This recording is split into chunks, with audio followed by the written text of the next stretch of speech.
And the funny thing is, when you look at the black and white Hogan, he didn't have to change his persona that much. He inked the beard. The visual was different. That's great. That was brilliant. He's acting differently because of the actions he's doing, but his promos, he was still, with a little adjustment here and there, he was still the intensity of the Hogan that we Oh, he was remembered. still brother. Right. So it didn't make it No, unbelievable. no. All these eras we're talking about, right? The red and yellow Hogan, then there's the turn, then there's the black and white Hogan, and then WrestleMania X8 with Rock. That was a moment.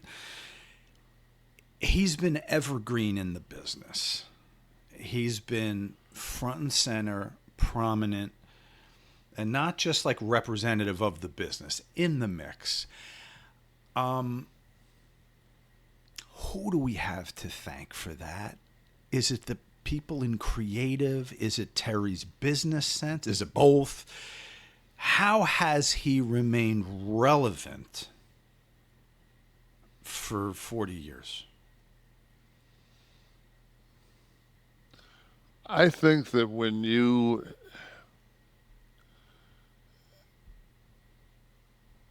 he's almost a caricature of what a pro wrestler would look like.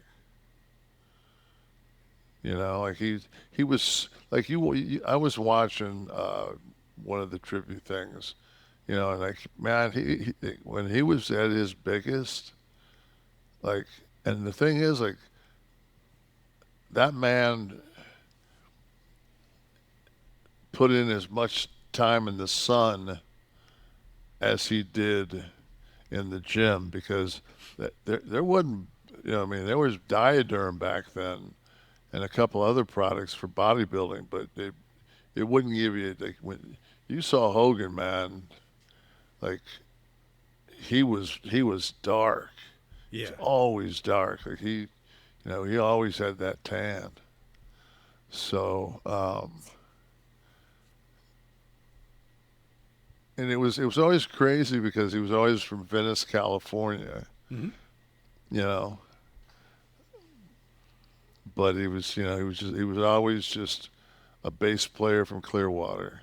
Like, he was such a Florida dude. Yeah. You know, he was such a beach dude, and he just, like, when you got to know Terry, and man, that takes time. Why? He's very guarded. Right. I remember one time where it was me, him, and Scott. I don't know, we were back of a car, back of a plane, whatever it was, and he was just, it was one of those deals where I think it was War Games and shit just went perfect, and you know, it was like we were like partying and just like living. It was we were living large, man. Like, we did the Cable Ace Awards. We were the ongoing storyline throughout the Cable Ace Awards. We kidnapped Drew Carey, and that's his name, right? Yes. I'm so good with names. Um, but we went to the NAPTY in New Orleans, and like our line was, I mean, so much longer than everybody else's. But that always, like, the NWO would have probably worked with Sting, but it was Hulk that made that work.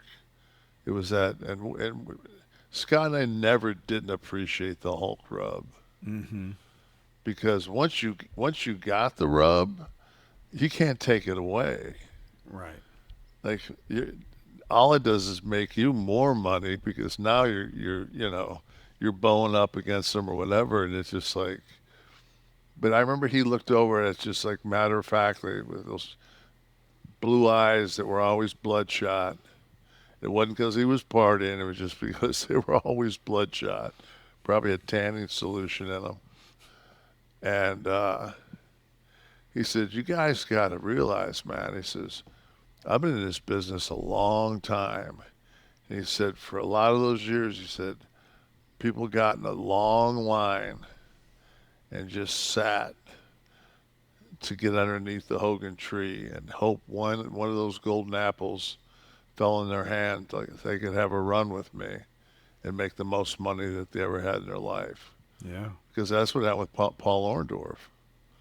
Paul Orndorff, fucking one of the best bodies ever in the business, fucking fucked his neck up right at the beginning of his run with Hogan. It was like, get it fixed and lose that run or have the run and see what happens. And it ended up fucking, like physically fucking him up for life. Mm. But that's how important that run with Hogan was. No, the money. You What know, a difference in the money. and he said, Yeah. and then you two motherfuckers come along. He says, and you don't patiently sit and wait for a fucking apple. He goes, I hear two chainsaws. You say, fuck this motherfucker. We're going to cut down the tree. It's great. And we're like, yeah. Like, yeah, that's us.